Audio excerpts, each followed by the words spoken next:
நான் எண்ணி முடியா அதிசயம் செய்பவரே,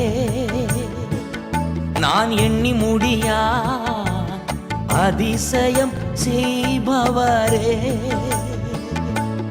காயப்படுத்தி கட்டுப்போடும் கர்த்தரே, அடித்தாலும் அணைக்கின்ற அன்பரே, என்னை காயப்படுத்தி கட்டுப்போடும் கர்த்தரே, அடித்தாலும் அணைக்கின்ற அன்பரே, உமக்கே ஆராதனை என் உயிருள்ள நாளெல்லாம். அனைத்தையும் செய்து முடிக்கும் ஆற்றல் உள்ளவரே, நீ நினைத்தது ஒரு நாளும் தடைபடாதையா.